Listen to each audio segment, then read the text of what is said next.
GMWA. The Gospel Music Workshop of America, Detroit chapter. Dr. Reverend Bishop Andre Woods had asked uh, me to be a part of the GMWA, which I was since 1977. But I hadn't been faithful. I've been off and on. Yeah, but he felt the need that we had young people in the choir, and he was wondering where they were coming at. So he asked me to take that position, and I took it. And in taking that position, I drew some young people from the east, north, south, and west sides of the city of Detroit, and they came together, and man, we ended up with like close to uh I might say, I don't want to exaggerate, but it might have been like 100 voice choir. And he was very, very proud of them. I was so glad to work with them. uh, a lot of them have groups that came out of or maybe they might have had groups that come in, but we had on our staff my cousin Renee. There's Renee again working with me. Okay. So my cousin Renee, she helped. She was my assistant. And then we had the late great Antonio Clark. He came in and he did his sisters, and they all respected us as Uncle Quint, Uncle Tony, Auntie Renee. And we had on our director staff, we had Brother Daryl Humphrey. Daryl was there to direct. And of course, we had the anointed Tony Lucas. He was our organist. And various others that came in. So we gave a big Easter concert at Mount Zion, and they showed pictures the other day on Facebook on the concert. It was just wonderful to see all these young people come together. We got a chance to go and sing at the National Convention in Cincinnati, Ohio, and they did a phenomenal job. So I'm praying that one day that they're all doing their own thing now. I think LaQuinta had to be about maybe about 8 or 9 or 10, something like that. And she's a grown lady now with a daughter herself. So I really would like to see them come back together and do a concert. Um, Hopefully in the future. I would like to see all of them now since they've matured and they could sing. Oh Lord, they could sing. But hey, GMWA Detroit chapter, we call y'all YYA. Come on, y'all, let's do something else again. Period. Period. Now, you're now the minister of music at Smith's Chapel AME in Inkster, Michigan. Let's Mhm. talk about that. I was afforded through the late great Mr. Ray Daniels looking for a job, and brother Ray Daniels said, "I got something for you. I need you to go over here. Are you open, available?" I said, "Sure." And at that time, the pastor was Pastor Cindy Rudolph, and she was there, and she hired me in to work with Sister Cora B. Roberts. That's my girl, Cora. Cora is my girl. And so I came in and worked with them, and the AME, they'll switch pastors around. So I didn't have much time to work with Pastor Rudolph. She was afforded to go to the great old Oak Grove AME church. And so that's where she's still now pastoring. And then we had a dynamite pastor to come in by the name of uh, Pastor Catrice Kirk.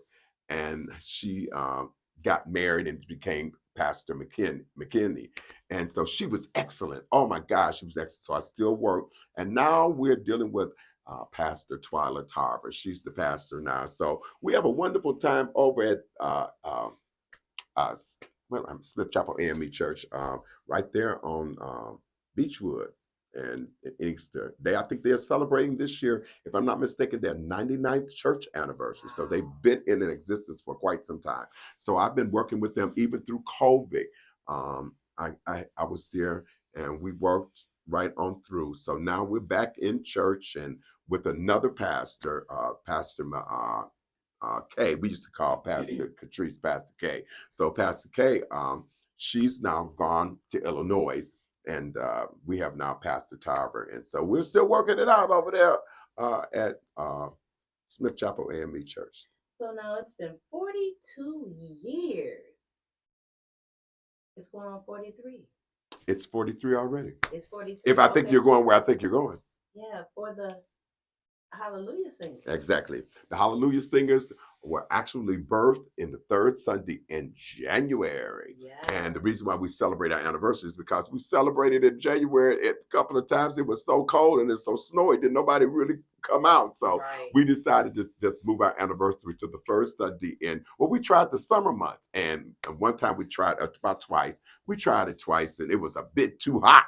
So we said, well, this is what we're going to do. We're going to move it to September, the first Sunday in September. That way we can invite our guests during that holiday period, and then the guests can get back home. And so we've been celebrating the celebration every first Sunday in September. And it's 43 years as we speak of right now that I've had the Hallelujah Singers. We have some ups and downs, and we some crazy turnarounds, but still, what is ordained by God, it's just plain ordained by God. And I've enjoyed every moment, hour, second, month, day, week, year with it. There are times, I want to throw in the towel, but when God is giving you a blueprint and you hear the words that he has to say to you in regards to his assignment that he's given to you, he'll give you back the strength where you were weak, and then he'll give you the courage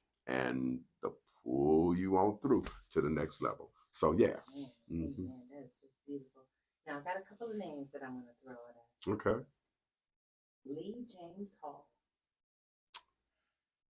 The James Hall. Professor James Hall. Professor James Hall is my friend and my brother. We talk. We talk as brothers. It's like we family. A lot of people get that. Well, how you doing, Brother Hall? How you doing, Dr. Weaver? I'm doing fine. Good to see you. Good to see you. No. That's not the type of relationship that we have. There are times that when he needs to talk, he'll converse with me. I talk with him. And then when I need to talk with him, he gives me the advice. Hey, you can't stop. I got to a point that I'm tired. Y'all can carry on. I'll come visit you. He's like, LaQuint. LaQuint? I says, yes. Quint. But he don't never say La. It's Quint. I'm like, what? It's not that time. It's not that serious. You're going through a moment. Come out of it. Come on out of it. And that's the way James is with me. So James is my brother. Definitely my brother. All the way. Well, Kevin Lemons. Oh, wow. Kevin Lemons was, as we all know, he's gone on to be with the Lord. I had no idea that September the 4th, 2022 was going to be my last time physically looking in my little brother's face. Oh, wow. All I can do is just think about the September 3rd, eating at Starters with my family. And Kevin was my little brother who thought he was my daddy at certain times. We bonded many years ago. He, I, and Zach Williams, I brought them here for our anniversary. No one even really knew who Kevin Lemons was. One of my girls, the late Deanna Mookie Dixon, was singing. She had moved from here and moved down to Atlanta and joined his ministry. And she says, can we come for your anniversary? I say, listen, if he wants to come on. She said, oh, they can sing. And that they did that day. They sung so hard at our anniversary that they were carrying people out. My pastor's daughter really got to shouting, and they had took her in the car, and they said she didn't get herself back together until she got home. When they got her home, that was it, because all the way home, she just cried. Kevin Lemons was an anointed man of God, and he's touched people's lives. He was an atmosphere changer. If you come to church and sometimes, people, they're sitting there and they just starched, and what have you. And they just sat on everybody's group because it was their favorite. Kevin didn't do that. I watched Kevin just watch his audience and feel his home. The atmosphere of the church, to see which way to go, which to lead the Spirit in, for the God to use him for the Spirit to come in. Kevin was just phenomenal, and he is missed. and going to still be missed.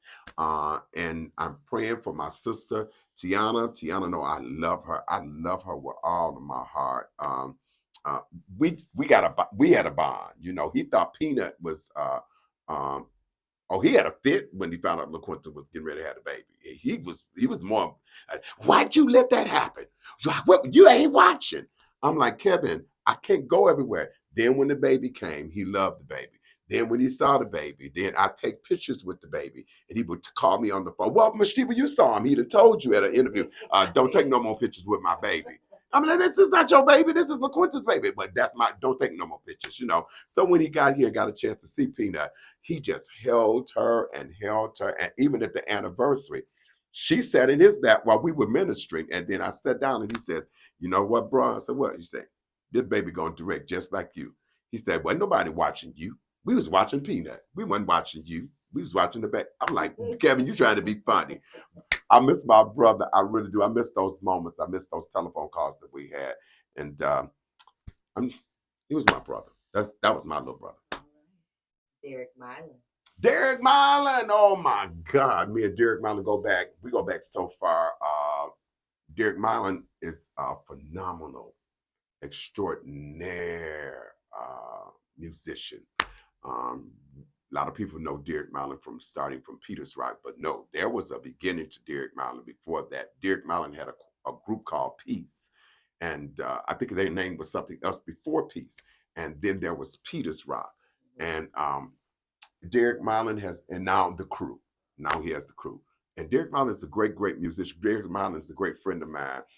We call, and we fuss too. We fuss like brothers for real. You know, he'll call me and say, "Can I speak to Uncle Q?" Like he's my nephew, and I'm like, "No, no, no, no, no, don't play with me. I'm not your uncle." Oh, yes, you are. No, I'm not. I'm your brother. Oh, you old enough. You old enough.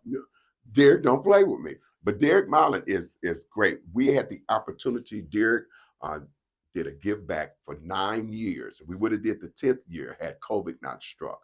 We did a giveaway every Christmas. He and the crew were the chairpersons, and we were the co-chairman group. We come together and give things on Christmas for families that were unable to receive uh, gifts or food. And I mean, we gave away bikes, and one year they even gave away a house. You know, that's the way it went. You know, so it was one of the great services that we gave back to the city of Detroit to prove, and I was thankful and honored that he asked me to do that. So Derek Milan is my running buddy.